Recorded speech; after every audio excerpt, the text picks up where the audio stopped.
কলকাতাতে আবার আগুন লাগলো আর আমরা সবাই আবার আটকে উঠলাম। কিন্তু প্রশ্নটা হলো, আমরা আটকে কেন উঠলাম? ঋতুরাজ প্যালেস, চেরি গেস্ট হাউস সব পুড়ে গেল। তার 1 বছর পর মির্জা গালিব স্ট্রিট, গতকাল আগুনে মৃত্যু হলো 9 জনের। প্রশ্নটা হলো, গত 1 বছরে ফায়ার ডিপার্টমেন্ট এই একের পর এক অগ্নিকাণ্ড থেকে কোনো শিক্ষা কি আদৌ নিয়েছে? কোনো লেসন্স লার্নড? বোধ হয় না। চলুন একটা সিম্পল কথা বলি। কলকাতার যে কোনো অলিতে গলিতে ঢুকে দেখলেন একটা বিল্ডিং। বাইরে থেকে দেখতে একেবারে নর্মাল, ভেতরে ঢুকুন তো কি দেখবেন জানেন? দেখুন তা, ভেতরে ঢুকে দেখবেন 3টে গেস্ট হাউস, 4টে বাজেট হোটেল আর 5টা লজ চলছে ওই একটা বিল্ডিংয়ে। এটা কোনো বিজনেস নয়, এটা টাইম বোম। কোনো ফায়ার এক্সিট নেই, কোনো এসকেপ প্ল্যান নেই, স্প্রিংকলার নেই, কিন্তু বুকিং সর্বসময় কুল, বিজনেস একেবারে তুঙ্গে। আর যখন আগুন লাগে তখন সবাই বলে আনএক্সপেক্টেড। সত্যি এটা তো হওয়ারই ছিল। কেন জানেন? আসল কথায় আসে, যেটা কেউ বলতে চায়। Fire department. আপনি ফায়ার লাইসেন্স চান? বেশ, অ্যাপ্রুভ ভেন্ডর থেকে আপনাকে মেটেরিয়াল কিনতে হবে, অ্যাপ্রুভড ইঞ্জিনিয়ারের কাছ থেকে সই পাস করাতে হবে, না হলে ফায়ার লাইসেন্স খুলে যায়। এটা কোনো সেফটির সিস্টেম হতে পারে না।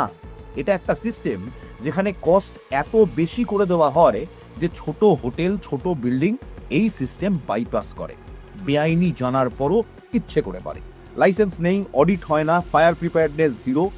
আর যখন আগুন লাগে তখন সিস্টেম বলে রুল ফলো করা হয়নি। সে তো বুঝতেই পারছি রুল ফলো করা হয়নি। রুল যে ফলো করা হচ্ছে না তার চেকিংটা কোথায় ছিল? প্রশ্ন হলো, রুলস ফলো করা কি রিয়েলিস্টিক করা হয়েছিল? আর পুলিশ সব দেখে, মাল্টি হোটেল বিল্ডিং দেখে, ইললিগাল স্ট্রাকচার দেখে চুপ করে থাকে। অ্যাকশন কেন নেয় না পুলিশ? যখন আপনি সব দেখে বুঝে জেনেও কিছু করেন না, তখন আপনাকে নিউট্রাল থাকা যায় না। তখন আপনি সিস্টেমের পার্ট। যে সিস্টেমের কারণে আগুন লেগেছে সেই সিস্টেমের পার্ট হয়ে যান। তাই যারা সমস্তটা দেখে জেনে বুঝে এতদিন চুপ করেছিল তারাও একইভাবে দোষী। এবার আসি রেসপন্সে। মির্জা গালিব স্ট্রিটে ফায়ার স্টেশন একেবারে পাশে, 50 মিটারও দূরে নয়। দেরি হলো কেন? ফায়ার ব্রিগেড দেরি করে ইকুইপমেন্ট আউটডেটেড ছিল বলে, নাকি ফিটনেস কোয়েশ্চেনেবল বলে? এবার প্রশ্ন হচ্ছে, যদি সমস্ত কিছু আউটডেটেড হয়, ফিটনেস কোয়েশ্চেনেবল হয়, তাহলে আমরা ট্যাক্সটা দিচ্ছি কেন? এমার্জেন্সিতে যদি সিস্টেম কাজ না করে তাহলে সেটা সিস্টেম নাকি পুরোটাই মায়াজাল? এবার আরও একটা আনকমফোর্টেবল প্রশ্ন করি, চল। গভর্নমেন্ট বিল্ডিংও তো সেফ না, স্প্রিংকলার নেই, কমপ্লায়েন্স নেই, আইন বলছে ম্যান্ডেটরি, সেটা গভর্নমেন্ট অফিসে কেন অপশনাল হয়ে যায়? তাহলে আম জনতা কেন ফলো করবে এই নিয়ম? আইন যদি সমসাময়িক না হয় তাহলে সেই আইনের প্রতি কোনো রেসপেক্ট থাকে না। আপনি যদি ভাবেন এটা ছোট ইস্যু, তাহলে বিশ্বাস করুন, পার্ক স্ট্রিটে চলে আসুন। একটা বিল্ডিং, তাতে 5-6টা নাইট ক্লাব, স্যাটারডে নাইটে 1000-এরও বেশি লোক। একটা ছোট ফুলকি থেকে, একটা শর্ট সার্কিট থেকে দামটা উপরে চলতে পারে আগুন। এগুলোকে কি ট্র্যাজেডি বলবেন? না, এগুলো সব প্রি প্ল্যান ডিজাস্টার। একটা টিকিং টাইম বোম বসে আছে ফাটার অপেক্ষায়। এক্সিট প্ল্যান নেই, ফায়ার প্ল্যান নেই, কোনো রকম ফায়ার প্রিপেয়ারনেস নেই, তবুও চলছে, রমরমিয়ে চলছে, বহাল তবিয়ত চলছে। সব থেকে বড় কথা কি জানেন?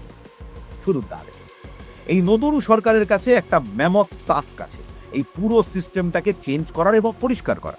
100 দিন হয়ে গেছে, 100 দিনে এত বছরের জমা জঞ্জাল ক্লিন করা যায় না, এটা আমরা জানি, এটা আমরাও বুঝি। কিন্তু এর পরের 100 দিনে কি হবে? অডিট হবে, ইললিগাল স্ট্রাকচারগুলোকে আইডেন্টিফাই করা হবে, ফায়ার কমপ্লায়েন্স এনফোর্স হবে, ফায়ার ফাইটারের ফিটনেস টেস্ট করা হবে, না আবার সব আগের মতোই চলবে?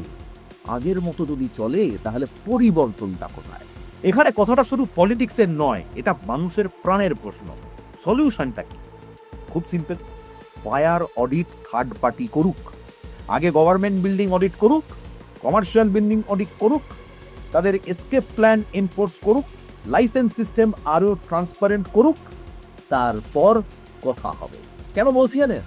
কারণ সেফটি কিংবা নিরাপত্তা যদি এক্সপেন্সিভ হয়ে যায় তাহলে মানুষ সেই নিরাপত্তা কেনে না, সেই নিরাপত্তা থেকে পাশ কাটিয়ে যাওয়ার চেষ্টা করে। এবার আসি মির্জা গালিবের প্রশ্ন। শেষ কথা একটাই, এটা কোনো অ্যাক্সিডেন্ট নয়, এটা প্রি প্ল্যান্ড ডিজাস্টার। একটা ওইটুকু গিঞ্জি বাড়ির মধ্যে দিনের পর দিন, বছরের পর বছর একাধিক গেস্ট হাউস চলছে, কেউ জানতো না? নাকি সবাই জানতো, জেনেও চুপ করেছিল? ওই বিল্ডিং এর ইল্লিগাল মালিকগুলো ঠিক যতটা দোষী, ততটাই দোষী সেই সমস্ত সিস্টেম যারা সবটা জেনেও কোনো দিন সেটাকে ভাঙার চেষ্টা করে।